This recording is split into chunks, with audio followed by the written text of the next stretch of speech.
সম্মানিত পেঁয়াজ চাষী ভাইরা, প্রথমে আপনাদেরকে সালাম জানাই। আসসালামু আলাইকুম। যারা আমাকে কমেন্ট করেছেন, ভাই লাল তীরের এবার গুণগত মান গতবার বুঝি কম হয়েছে, এটা আপনাদের কি ভাই ফুল পুরোটাই ভুল ধারণা। কেন বলতেছি, কখনো ছাগলের বাচ্চা দিয়ে হাল চাষ করানো সম্ভব না। যেমন আপনারা জানতে চাবেন কেন ছাগলের বাচ্চা দিয়ে হাল ছাড়ার কথাটা বললেন। ভাই, আপনারা যারাই লাল তীর কিং গতবার চাষ করেছেন, তারাই মূলত লোকাল বিচিগুলো সংগ্রহ করেছেন। এক কইটে বিচির দাম, 1 কেজি বিচির দাম মূলত দেখানে 14,000 টাকা ছিল, 12,000 টাকা ছিল। সেখানে আপনারা কিনেছেন 5,000 টাকা দিয়ে লোকাল কৈটোগুলো।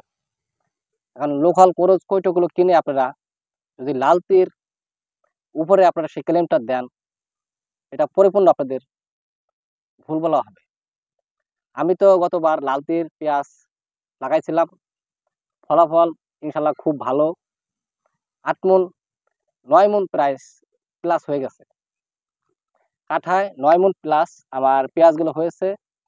আরো আমার আশেপাশে যারা এই লাল তীর কিং লাগাইছেন, তাদের একই ফলাফল। যাদের নিম্ন শ্রেণী হয়েছে 7 মণ, এই পর্যায়ে পেঁয়াজগুলো হয়েছে।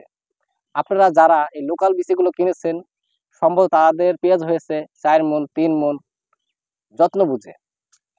সেজন্য আপনারা এই ভুল ধারণাটি রিপ্লাই করেছেন, কারণ আপনারা সঠিক বীজটি কিনতে পারেন নাই। সেজন্য আপনাদের এই সমস্যা মোকাবেলা করতে হয়েছে।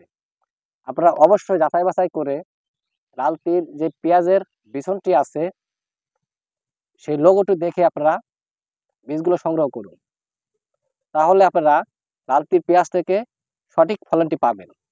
আর লাল তীর পেঁয়াজ যখনই বাজারে আপনারা নেবেন, সব পেঁয়াজের থেকে আপনার 100 টাকা মন বেশি থাকবে। আপনারা যেখানে 2200 বর্তমান বাজার বিক্রি হচ্ছে, এই বাজারে যদি আপনি পেঁয়াজটা নিয়ে যান, আপনাকে 2300 টাকা দিবে।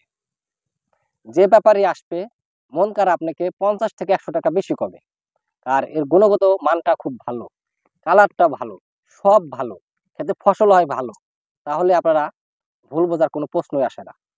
আপনারা একটা জিনিস মনে রাখবেন, মুরগির ডিম থেকে কখনো হাঁসের বাচ্চা হয় না, আর হাঁসের ডিম থেকে কখনো ঘোড়ার বাচ্চা হবে না। এটা সবসময় আপনাদের মানতে হবে। আপনাদের মুরগির ডিম থেকে শুধু মুরগির বাচ্চাটা হবে। আপনারা যখন লাল তীরের করজ বিছনগুলো কিনবেন 2 থেকে 3,000 টাকা দিয়ে, তখন মূলত আপনাদের পেঁয়াজ এই 2-3 মণই হবে। পাখিতে তাহলে পেঁয়াজ হবে 30 থেকে 35 মণ। আর আপনারা যখনই আপনারা এই অরিজিনাল কইটা লাল তীর কিনবেন, চারা নিজে ফেলাবেন, নিজে নিজে লাগাবেন, তখন সেখান থেকে আপনার পাখিতে 70 থেকে 80 মণ পেঁয়াজ হবে। এটাকে আমি নিশ্চিত দেওয়ার পাচ্ছি। যেহেতু আপনারা সঠিক পরিচর্যাটি চালিয়ে যান, সেহেতু আপনাদের এই ফলনটি হওয়াটাই স্বাভাবিক। কারণ লাল তীর পেঁয়াজ আমরা বেশ কয়েক বছর ধরে চাষ করছি, আর মূলত এর ফলাফলটা আমরা অনেক ভালো পেয়েছি। বাজারে যখন পেঁয়াজ নিয়ে যাই, তখন সব ব্যাপারই আমাকে ডাকে পেঁয়াজ দেখে, আমাকে দেখে না। কিন্তু পেঁয়াজ ভালো বিধায়, গোট ভালো, কালার ভালো, সব ভালো। সেজন্য তার জন্য আপনাদেরকে আমি এবছর পরামর্শ দিয়েছিলাম লাল তীর পেঁয়াজটা রোপণ করুন। আরো অনেক পরামর্শ আপনাদের দিয়েছি, যেমন সুলতান। সুলতান লাল তীর কিং এর ক্যাটাগরি পেঁয়াজ, এটাও গুণমান খুব খারাপ না। এই আপনার সুলতানের লোকাল যে বিচিগুলো আছে আপনারা সংগ্রহ করেন। হ্যাঁ বন্ধুগণ, এই সুলতানের যারা লোকাল বিচিগুলো সংগ্রহ করেছেন, বিভিন্ন নাম দিয়ে কিনেছেন, সেক্ষেত্রে আপনাদের ফলনটা অনেক কমে গেছে। মূলত আপনারা জানেন, করজ বিছন থেকে ফলনটা সঠিক আসে না। আর সঠিক ফলন পেতে হলে আপনাদের অরিজিনাল যে সঠিক বীজটি আছে, সেগুলো যাচাই বাছাই করে কিনতে হবে ভালো একজন দোকানদারের মাধ্যমে। আপনার ভালো একজন দোকানদার মাধ্যমে থেকে সঠিক মূল্য দিয়ে বীজটি কিনুন। তার কাছ থেকে একটি স্লিপ সংগ্রহ করুন। যদি এদিক সেদিক হয়, তাকে যে বলবেন, ভাই এটা সমস্যা হয়ে গেছিল, তাই বুঝে আপনারা এই লাল তীর সুলতান হাইব্রিড এরপর আপনারা ক্লেম দিতে পারেন না। আমি একজন সাধারণ কৃষক হিসেবে ভিডিও করি, আপনাদের মাঝে তুলে ধরি। যেটা ভালো হয়, যেটা ভালো পরামর্শ, আমি চাই আমার কৃষক ভাইরা আমার মতন এগিয়ে যাক, এগিয়ে যাক ফসলের দিকে। কৃষক ভাইরা ভালো থাকলে আমরা ভালো থাকি। তাই আমার পরামর্শ একটাই, উদ্দেশ্য নিয়ে বলছি আপনাদেরকে। যদি ভালো ফসল পেতে হয় তাহলে ভালো বীজ রোপণ করতে হবে। আপনারা কখনো ভুল কমেন্ট করবেন না। কমেন্ট করবেন সঠিক বীজ তৈরি করে। তখন আপনারা এই দোকানদারকে ধরতে পারবেন, বলতে পারবেন। আপনারা যদি আবোল তাবোল বীজ কিনে এই ক্ষেতে যে ধরা খান, সেই ধরার দায় তো আমরা না, সেই ধরার দায় হবে আপনি নিজে। কারণ আপনি কিনেছেন 2000 টাকা দিয়ে বেশি। আপনি যদি পাখিতে 70 মণ পেঁয়াজ চান, সেটা তো ভাই অসম্ভব। সেটা আপনার কল্পনার বাইরে রাখতে হবে, সেটা কখনো বাস্তব হবে না। এবছরের যেমন পেঁয়াজের বিচন লাল তীরের 15 থেকে 16,000-এর মধ্যে রয়েছে অরিজিনাল যে বিচনটা, সেই বিচনটা যদি আপনারা সংগ্রহ করতে পারেন, লাগাতে পারেন, আশা করি এবছরও আপনাদেরকে 70 থেকে 80 মণ পেঁয়াজ হবে পাখিতে, 26%। তাই আপনাদেরকে আমি এই আজকে লাউ খেতে কাজে এসেছিলাম। এই কাজের মধ্যে আপনাদেরকে এই কথাগুলো আমি তুলে ধরলাম। সময়টা খুব কম, খেতে দেখতেছেন প্রচুর পরিমাণ ঘাস হয়ে গেছে, অনেকদিন বৃষ্টি হচ্ছে। সেজন্য আপনাদেরকে আবার এই কাজের মাধ্যমে রেস্টের ফাঁকে আমি আপনাদের কথাগুলো আমি তুলে ধরলাম। সময় নেই ভাই, বেশি কথা বলবো না।